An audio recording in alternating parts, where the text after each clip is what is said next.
রাজশাহী থেকে যশোরে আসার কথা বা ব্যাগ গুছানোর সময় হচ্ছিল কি যে আনন্দ লাগছিল মনের ভিতরে যে কতদিন পর আমার বান্ধবীকে দেখতে পাবো। কিন্তু দেখেন আজকে যখন মনে হচ্ছে যে আবার বাসায় চলে যেতে হবে এই বান্ধবীকে মেয়েকে রেখে, তখন সে কি যে কষ্ট হচ্ছে মনের ভিতরে তা বোঝানো যাবে না। আর যাদের এরকম অবস্থা হয় তারাই শুধু বুঝে। তো আজকে ব্লগটা আমি শুরু করলাম বিকাল থেকেই। আসসালামু আলাইকুম আমার কলিজার আপুরা ভাইয়ারা, কেমন আছেন সবাই? আশা করি আপনারা সকলে অনেক ভালো আছেন। আপনাদের দোয়ায় এবং ভালোবাসায় আমার পরিবারকে নিয়ে আমি অনেক ভালো আছি। আমি চলে আসলাম আপনাদের মাঝে ঝর্ণা ওয়ার্ল্ড থেকে। আমি ঝর্ণা আর একটা নতুন ব্লগ নিয়ে আপনাদের মাঝে। ব্লগটা কিন্তু আজকে একটু কষ্টদায়ক হয়ে যাবে, আর এই ব্লগটা 2 দিনের, আজকে এবং কালকে আমার যশোর থেকে রাজশাহী অবধি পর্যন্ত কি করলাম সেইটা আপনারা এই ব্লগের মাঝেই দেখতে পাবেন। তো আজকে আপনারা হয়তো প্রথমেই শুরুতেই দেখছেন যে এখানে অনেকগুলো মানে বিস্কিট বলেন চকলেট বলেন সেগুলো আমরা 2 মেয়ে সাজাচ্ছে। আর এখানে আমি ভিডিও করছিলাম। তো আমার ছোট মেয়ে কিন্তু ওই মার্কেটে গেছিলো সিএসডিতে, সেখান থেকে এগুলা কেনাকাটা করে নিয়ে এসছে 2 মেয়ে। তো আমি বলছি পুরোটা দোকানে কি তোমরা নিয়ে এসছো? অনেকগুলা বিস্কুট কিনেছে। তো বলে না যে অল্প টাকায় যদি কোনো কিছু পাওয়া যায় তাহলে পকেট ভরেই কিনে নিই, না ব্যাগ ভরে কিনে নিই। তো সে অবস্থায় 2 বোনের মানে যা আমার মনে হচ্ছে যে বিস্কুটটাই বেশি। আপনারা দেখবেন আর কমেন্টে অবশ্যই জানাবেন যেখানে কি বেশি আছে। তো যাই হোক বিস্কিট কিনেছে, কিন্তু বিস্কিটগুলো কিন্তু তারা বেশি খায়নি, আমরাই খেয়েছি। আর এক একটা বিস্কুট এক এক ফ্লেভারের, খুব মজা লাগছিল। আর আহামরি দামটাও বেশি ছিল না, লোকাল মার্কেট থেকে আপনার কম ছিল। যেহেতু এটা আপনার সিএসডিতে একটা মার্ক করা থাকে 2 টাকা 3 টাকা প্রত্যেক জিনিসে কম রাখে, তো সেখান থেকেই কিনা। তো এখানে দেখেন অনেকগুলো স্ন্যাক্স আছে। আর এই যেগুলো আরও চকলেট দেখছিলাম আমার ছোটো মেয়ের, মানে 2 মেয়ে মিলে এই বাজারটা করে নিয়ে এসছে। তো দুজনে মিলে এখানে সাজাচ্ছে যে কার কোনটা, এবং খেয়েছি আমরা সবাই মিলে একসাথে। তো এই তো আমার মেয়ে আবার নুডলস দেখাচ্ছে, ওই আবার রামেনটা বেশি পছন্দ করে।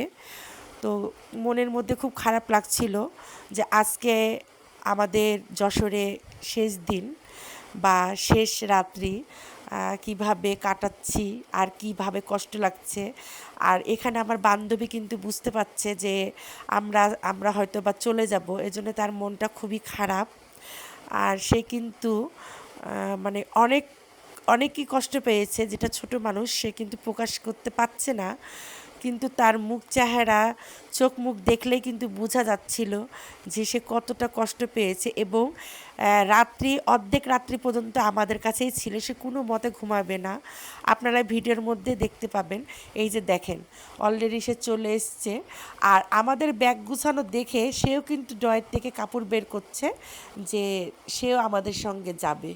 তো এটা কিন্তু আমার মনে হয় প্রত্যেকটা বাবুরাই করে, বিশেষ করে নানা নানির আদরে তারা সব কিছু ভুলে যায়।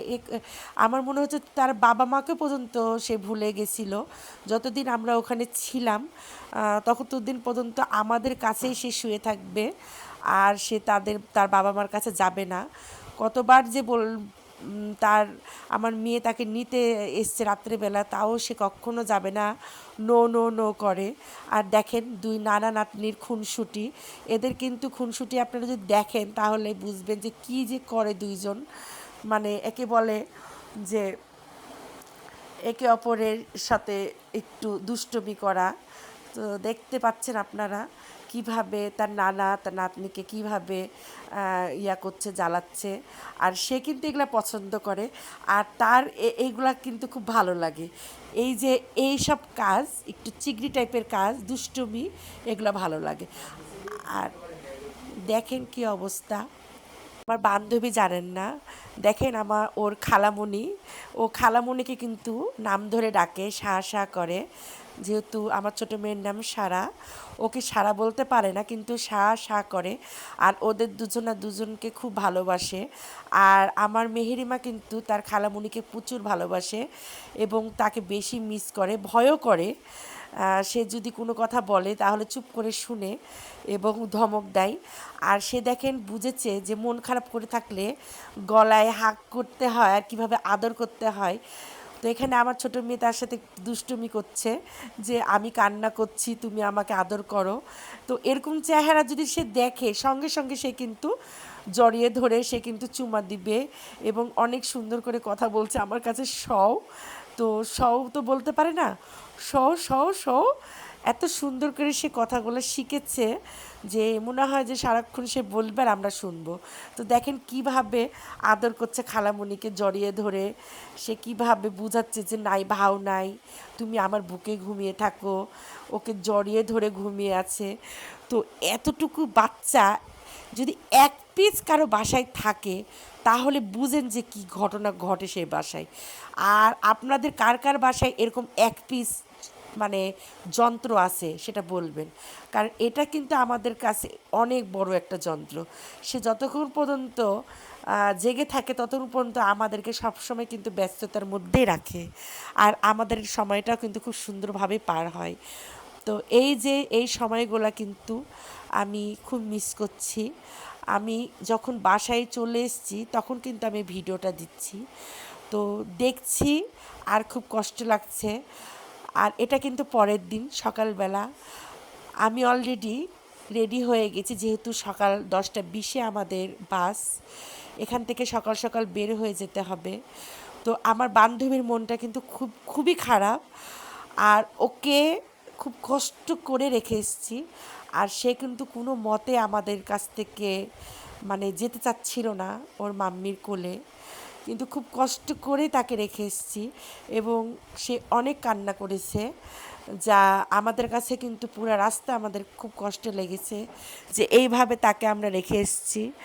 তো এখনও সে অনেক ছোট।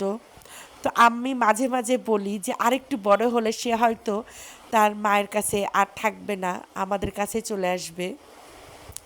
তো এই তো এখানে আমরা বের হয়ে গেছি, অটো চলে এসছে, অটোতে উঠে যাব। কিন্তু সে কিন্তু বুঝতে পেরেছে যে আমরা চলে যাচ্ছি, তার চোখ দিয়ে পানি কিন্তু টলটল করছে। সে অনেক সময় কিন্তু দোকান দেখলেই যেতে চায়, এটা ওটা খেতে চায়, কিন্তু আজকে কেন যেন সে দোকান দেখেও কিন্তু যেতে চাচ্ছে না। সে এখন অটোতে করে আমাদের সঙ্গে যাবে। সে এখনও জানে না যে তাকে আমরা রেখে চলে যাব, নিয়ে যাব না। এটা হয়তো তাকে শুধু সান্ত্বনা দেওয়ার জন্য অটোতে উঠিয়েছি। তাকে কিন্তু ওর মাম্মি বারবার করে বলছে আসো চিপস কিনে দেবো, চকলেট কিনে দেবো, এটা করে দেবো, ওটা করে দেবো, কোনো মতে সে শুনছিল না। যখন ওর নানা ভাই বলছে যে আসো আমি কোলে নিচ্ছি, তখন সে একমাত্র নেমেছে। তারপরেও সে কান্নাকাটি শুরু করে দিয়েছে। তো এই মুহূর্তটা কিন্তু আমি বেশিক্ষণ ভিডিও করতে পারিনি, যেহেতু সে খুবই কান্না শুরু করে দিয়েছিল আর আমার জন্য খুব কষ্টদায়ক হয়ে যাচ্ছিল। এই জন্যে আমি ভিডিওটা বন্ধ করে দিয়েছি, যে বাচ্চার দিকে তাকালে পরে আমার নিজেরই খুব কষ্ট হচ্ছিল। মনে হচ্ছিল যে আমি তাকে হয়তো অনেক মিস করছি এখনও, কিন্তু তাকে রেখে চলে যাচ্ছি, এটা একটা খুব খারাপ দিক। তো বলে না, কথায় আছে যে যখন আসলের থেকে সুদের মায়াটা বেশি।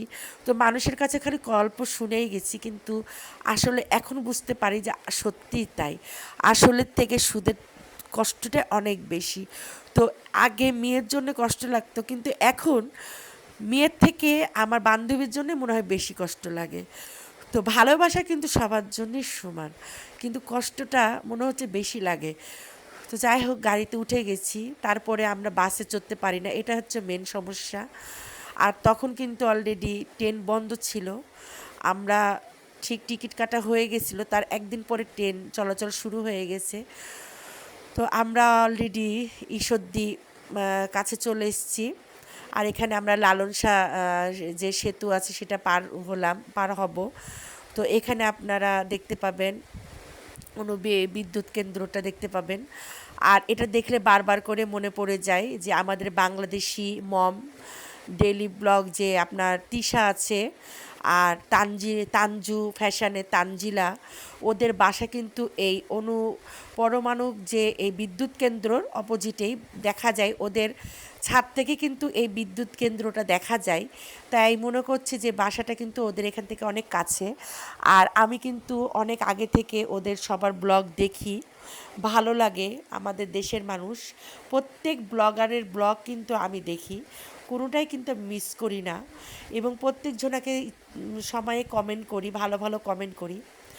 কিন্তু আশা রাখি যে তারাও যদি কখনো আমার এই ভিডিওটা চোখে পড়ে তো অবশ্যই দেখবে। তো যাই হোক, আমরা এখান থেকে লালন শাহ সেতু পার হয়ে চলে যাচ্ছি।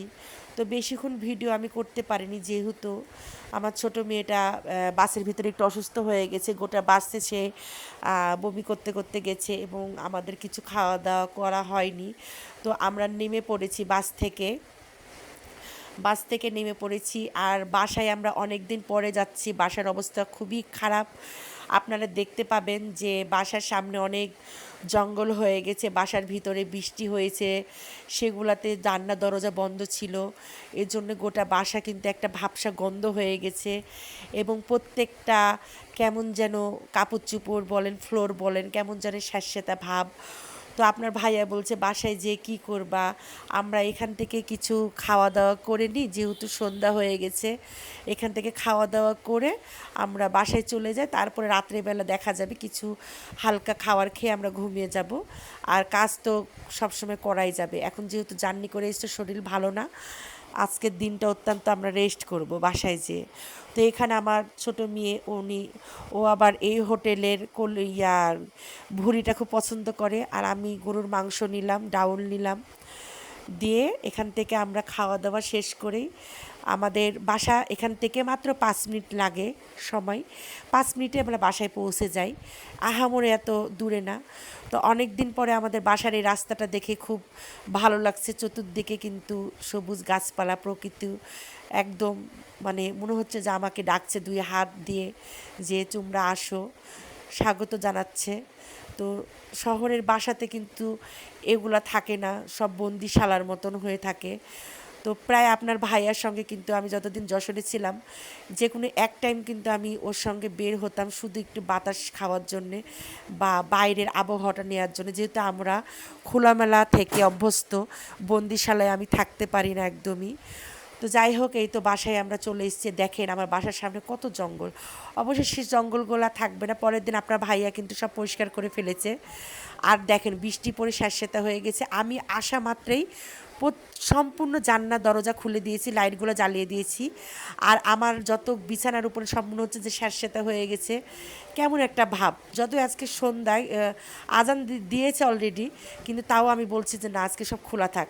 আর আমি যে পিছনের দিকে একটু রান্না বান্না করি চুলাতে, তো সেটাও কী অবস্থা দেখেন। তো যাই হোক, পরের দিন আমি সব পরিষ্কার করে নিব একা হাতে। গ্রামের বাড়ি যতই হোক, এখানে একটা মানুষ পাওয়া যায় না যে একটু আমাকে সাহায্য করবে, এরকম হেল্পিং হ্যান্ড এখানে পাওয়া যায় না। শহরে কিন্তু অনেক কিছুই পাওয়া যায়, কিন্তু এখানে আমি টাকা দেবো কিন্তু পাওয়া যায় না। তো এটা পরের দিন সকালবেলা আপনার ভাইয়া বাজার থেকে বাজার করে নিয়ে আসলো। আলু আমার আছে, বাসায় এসে দেখছি যে আমার আলুতে সব গাছ বের হয়ে গেছে। এই আলু আর আমার ওইভাবে খাওয়া যাবে না, এই আলুগুলো আমি লাগিয়ে দিব। তো এখানে পটল আর লাউ যা যা লাগে সব কিনলাম, যেহেতু অনেক দিন ছিলাম না, সব তো কিনতে হবে নতুন করে আবার। আর একা হাতে আবার সব কাজ সামলাচ্ছি। তো আপনার ভাইও আমাকে হেল্প করছে কাজে। আপনার ভাইয়া যত রকমের মানে বাইরের যত পরিষ্কার পরিচ্ছন্ন আছে সব করছে। আর আসার পরে দেখছি আমাদের কলা গাছে অনেকগুলো কলা পড়েছে, প্রায় 8-9টা গাছে কলা পড়েছে। তো দেখে খুব ভালো লাগলো। আর এখন আমি একটু বাজার সদাই করে নিচ্ছি, যেহেতু সময় নাই, এখন রান্না চাপাই দেব। তো ইলিশ মাছ বের করেছি, ইলিশ মাছ দিয়ে আপনার মনে করছি লাউ দিয়ে আজকে ইলিশ মাছটা রান্না করব। আর রান্না করব একটা তরকারি রান্না করব, বেশি করব না। তো একা হাতে ধরেন। তো এখানে আবার এই যে মশলাগুলো আবার এখানে গুছালাম, যেহেতু সব কিন্তু পরিষ্কার পরিচ্ছন্ন করা লাগলো, আমাকে সব গুছানো লাগলো। কারণ বুঝতে তো পাচ্ছেন যে কতদিন বাসায় ছিলাম না, বাসার অবস্থা একদম টাইট হয়ে গেছে। তো এখানে তরকারিটা চাপিয়ে দিয়েছি, চাপানোর পরে অলরেডি আমি কাজও করছি। তো এইভাবে কিন্তু আমার দিনটা পার হয়ে যাচ্ছে। তো যাই হোক, কিন্তু তারপরে খুব খারাপ লাগছে, কষ্ট লাগছে, ওদের কথা মনে পড়ছে যে এই সময় আমার বাবুটা আমার কাছে দৌড় মেরে মেরে চলে আসে এবং আমাকে পিছ থেকে আমাকে ডাক দেয়, ভাবি ভাবি করে ডাকে। কখন যে কি ডাকে আপনারা যদি শুনেন। তো এখানে আমি একটু একটু করে থালা বাসন মাজছি। দেখেন এই যে আমার কলা গাছের কথা বললাম, কলা গাছে অনেক কলা পড়েছে। তো যাই হোক, এখানে আমি অলরেডি ভাত রান্না করা হয়ে গেছে, আর এগুলো সব ধুবো। একদিনে তো আর করতে পারবো না, এত বড় বাসা আমার, পরিষ্কার করতে মিনিমাম 2-3 দিন সময় লাগবে। তো যাই হোক, এখানে ফ্রিজের এই ড্রয়ারগুলোকে আমি পরিষ্কার করে উবুর করে রেখে গেছিলাম। তো সেখানে সব গুছিয়ে নিচ্ছি যে ড্রয়ারগুলো এখন ভরে দেবো ফ্রিজের ভিতরে। লেবু আছে, তারপরে মশলা করলাম, মশলা আছে। তো যাই হোক, এখানে আবার সব এই ফ্রিজটা অবশ্য বন্ধ রেখে গেছিলাম, আমাদের ওই ডিপ ফ্রিজটা চলতো আর এটা বন্ধ ছিল। তো যাই হোক, এখন থেকে এটাও চলবে, অন করেছি। আর এখনও পুরোপুরিভাবে সব কিছু করতে পারিনি। তো এই যে ফ্রিজের ভিতরে সব জিনিসগুলো আছে, এখনও সেগুলা ঠিকঠাক করতে পারিনি। তো এইগুলা একসময় ঠিক করব। তারপরে দেখেনি যে সব কিছু বের করে রেখেছি, এগুলো এখন সব পরিষ্কার পরিচ্ছন্ন করব। এগুলো সব ঝাড়াঝুড়ি করলাম, একা হাতে যখন যেরকম করে পারছি সেরকমভাবে করছি।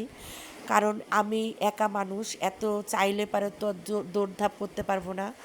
তো যাই হোক, ওগুলা পরিষ্কার পরিচ্ছন্ন করা হয়ে গেছে, এদিকে আমার রান্নাও হয়ে গেছে। আপনাদের ভাইয়া বলল যে দেরি হয়ে যাচ্ছে, আসো খেয়ে নিয়ে আগে, তারপরে বাকি যা কাজ আছে আস্তে ধীরে করা যাবে।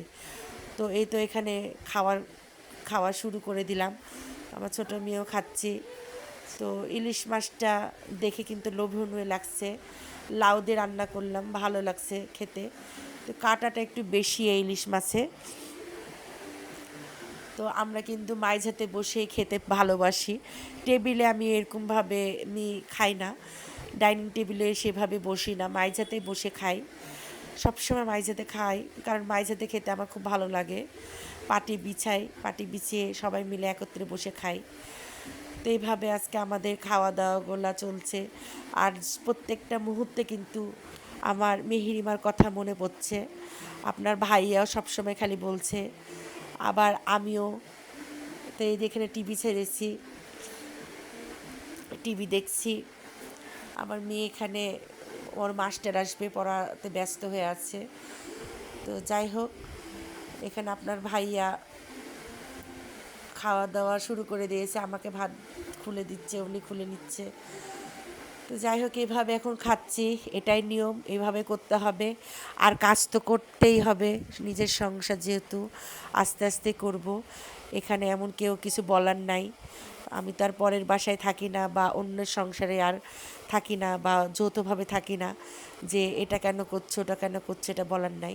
তো আপনার ভাইয়া কিন্তু এখানে সব পরিষ্কার পরিচ্ছন্ন শুরু করে দিয়েছে, যেহেতু বাইরের অবস্থা খুবই খারাপ ছিল। আর আমাদের এই আশেপাশে জঙ্গল বেশি হয়ে গেলে পোকামাকড়ের সংখ্যাটাও সব জায়গায় এটা আছে কম বেশি। তো নিজে পরিষ্কার পরিচ্ছন্ন থাকাটাই আমি মনে করি ভালো। তো যাই হোক, এখানে আমাদের খাওয়া দাওয়া শেষ করে আমরা বিকালবেলা একটু ছাদে আসলাম, ছাদের অবস্থা খুব কঠিন, বৃষ্টি হয়েছে। তো দেখছি আমড়া গাছে অনেকগুলো আমড়া ধরে বড় হয়ে গেছে। তো বললাম যেগুলা বেশি বড় হয়ে গেছে সে আমড়াগুলা একটু নামিয়ে নিই, যেহেতু পাশে আমার একটা ভাগ্নি আছে, ও আমার বাসাতে, ওকে বলেছিলাম যে আমরা যদি বড় হয় তুমি একটু নামিয়ে খাবা। কারণ সে খায়নি মনে হয়, সে নামানোর আলিশে হয়তো বা খায়নি বা কী মনে করেছে জানি না। তা আমি বললাম তাহলে একটু বেশি করে পারো, ওকেও কি কয়েকটা দিব, আর আমার ছোটো মেয়ে তো খাই, এ খাওয়া হবে। তো এইভাবে দেখেন আমরা গোলা নামাচ্ছি, আপনার ভাইয়া বসে, ভালোই লাগছে, সবুজ হয়ে গেছে একদম, পাশে অনেকগুলা গাছ একত্রে। তো নিজের বাড়ি তো নিজের বাড়ি, ভাড়া বাড়িতে সেরকমভাবে আপনি কোনো কিছু করতে পারবেন না, এখানে বাধা ওখানে বাধা, আর নিজের বাড়ির মতন কোনো কিছু হয় না। তো দেখেন এখানে আমার আমড়া গাছে অনেক আমড়া ধরেছে, আল্লাহর রহমতে আমড়াগুলো অনেক সুস্বাদু। আর গত বছর ঝড়ে এই গাছটা কিন্তু ভেঙে গেছিলো, তো আবার কিন্তু একটা ডাল থাকলে কিন্তু আবার গাছ বের হয়ে যায়, পাতা বের হয়ে যায়। তো এইভাবেই কিন্তু আমড়াগুলো নামাচ্ছে। আমি কিন্তু ছাদে উঠি না। আপনার ভাই আজকে আমাকে জোর করে ছাদে নিয়ে এসছে, বলছে ছাদে চলো। কারণ ছাদে উঠি না এজন্যে যে আমার পায়ে সমস্যা হয়, মাজার আর পায়ের সমস্যা প্রচুর, যে ছাদে বেশি ওঠানামা করলেই আমার খুব কষ্ট হয়ে যায়। আমি আর কোনো মতে কাজ করতে পারি না, আমার খুবই খারাপ লাগে। তো এখানে আমার মেয়ে বলছে যে আমি নিজে হাতে আমরা নামাবো, তুমি নামাবো না। তা বলছে ঠিক আছে, ওই যখন শখ করছে ওই নামাক। আর শখ না, এটা ওই কিন্তু খাই, বেশিরভাগ ওরই নেশা। গাছ থেকে যখন মনে চায় টাটকা আমরা সে নামাই এবং খাই। এটা হচ্ছে ওর আগে থেকে এই কাজটা করে। তো সে নামার পরে সে এখন এইভাবে আমরা পারছে, আমরা পার আমাকে দেখাচ্ছে কোনটা কোনটা। তা বলছে তোমার যেটা ভালো লাগে তুমি সেটাই নামাও। তো যাই হোক, এখানে অর্ধেক আমরা নামানো হয়েছে, অর্ধেক এখনও নামানো হয়নি। তো মনে করছি যে আমার মায়ের কাছে দেখা করতে যাব, তখন কিছু আমরা নামিয়ে নিয়ে যাব, যেহেতু গাছের ফল। আমার মাও একটু টক জাতীয় জিনিস পছন্দ করে খেতে, তাকেও দিব। তো যাই হোক, দেখতে পাচ্ছেন কি মজা লাগছে, নিজের গাছের জিনিস নামাতে এরকমই মজা লাগে, খুব ভালো লাগছে দেখতে। তো আমার খারাপও লাগছে। তো আমার বান্ধবী থাকলে হয়তো বা সে খেত, কিন্তু ওখানেও আমি একদিন রান্না করেছিলাম, হয়তো যারা আমার ভিডিও আপনারা দেখেন প্রতিনিয়ত তারা অবশ্যই দেখেছেন। তো আপনাদের কাছে আমি একটাই রিকোয়েস্ট করব, অবশ্যই আমাকে সাবস্ক্রাইবার করে আমার পাশে থাকবেন এবং ভিডিও দেখার শুরুতে একটি লাইক করে দিবেন, যেন আপনারা আবার পরবর্তীতে আমার ভিডিওটা দেখতে পান এবং আপনাদের লাইকে কিন্তু আমার ভিডিওটা আরেকজন দেখার সুযোগ পাবে। তো ভালো লাগলে অবশ্যই লাইক করবেন এবং যারা লাইক করেন তাদেরকে আমি আমার অন্তরস্থল থেকে ধন্যবাদ জানাচ্ছি। আর যারা এখনও সাবস্ক্রাইবার করেননি আপুরা ভাইয়ারা, আপনাদেরকে অনুরোধ করব, আমার ছোট্ট একটা চ্যানেল, এই চ্যানেলে অবশ্যই আমার পাশে থাকবেন, শেয়ার কমেন্ট এবং সাবস্ক্রাইবার করে দিবেন এই বোনটার দিকে তাকিয়ে। আর অবশ্যই ভিডিওতে কোনো ত্রুটি থাকলে আমাকে অবশ্যই কমেন্টে জানাবেন যে আপু আপনি এই ভিডিওটা এভাবে এভাবে বানাবেন। যেহেতু আমি নতুন মানুষ, আমি ভিডিও সেভাবে পারি না, আমার মনে যেটা বলে আমি সেটাই ভিডিও করে আমি আপনাদের মাঝে শেয়ার করি। কারণ আমি এভাবে মোবাইলে এডিটও ভালো করে করতে পারি না, এখনও অনেক কিছু শেখার বাকি আছে আমার। তো যাই হোক, আমি শিখছি আপনাদের দোয়ায়, আর আপনারা যদি আমার পাশে থাকেন এভাবে আমি একটু একটু করে আগিয়ে যাব। তো এই যে দেখেন, বিকালবেলা আমার মেয়ে বলছে, আর সে হঠাৎ করে অসুস্থ হয়ে পড়েছে, আসার পর থেকে তার ঠান্ডা জ্বর শুরু হয়ে গেছে, যেহেতু পানি চেঞ্জ হয়েছে, আবহাওয়া চেঞ্জ হয়েছে। তো এখানে তাকে আমি একটু আলুর ফ্রেঞ্চ ফ্রাই বানাই দিচ্ছি। তো আমার ফ্রেঞ্চ ফ্রাইটা একটু অনেকটা অন্যরকম হয়, তো এইভাবে বাচ্চাদেরকে বানিয়ে দিই একটু মুচমুচে। আর যেহেতু সে একটু ঝাল খায়, আমার ছোটো মেয়েটা একটু ঝাল জাতীয় জিনিস পছন্দ করে, তো তার প্রত্যেকটা খাবার একটু ঝাল করে দেওয়ার আমি ট্রাই করি। তো এভাবে ঝাল বানিয়ে দিচ্ছি। তো আমার ভিডিওটা আপনাদের কার কার ভালো লাগে অবশ্যই জানাবেন এবং আমার পাশে থাকবেন। আর আজকের ভিডিওটা আমি এখানেই শেষ করে দিব। আর অবশ্যই আমার ভিডিওতে লাইক দিতে ভুলবেন না, লাইক দিয়ে ভিডিও দেখা শুরু করবেন আমার আপুরা ভাইয়ারা। আমার পাশে অবশ্যই থাকবেন এবং আমার ফ্যামিলির জন্য দোয়া করবেন, আমার বাচ্চার জন্য দোয়া করবেন। আর আমার বান্ধবীকে অনেক অনেক মিস করছি, অবশ্য আবার আমার যাওয়া হতে পারে। তো যাই হোক, এখানে ভিডিওটা আমি শেষ করছি। আর এখানে যে ফ্রেঞ্চ ফ্রাইটা ভাজছি এটা আপনারা দেখেন এটা কিভাবে আমার মেয়ে নিবে আর খাবে। তো এখানে আমি ভিডিওটা শেষ করছি। আমার আপুরা ভাইয়ারা, ভিডিওটা ভালো লাগলে অবশ্যই লাইক কমেন্ট শেয়ার করবেন এবং সাবস্ক্রাইবার করে আমার পাশে থাকবেন। আসসালামু আলাইকুম, আল্লাহ হাফেজ সবাইকে।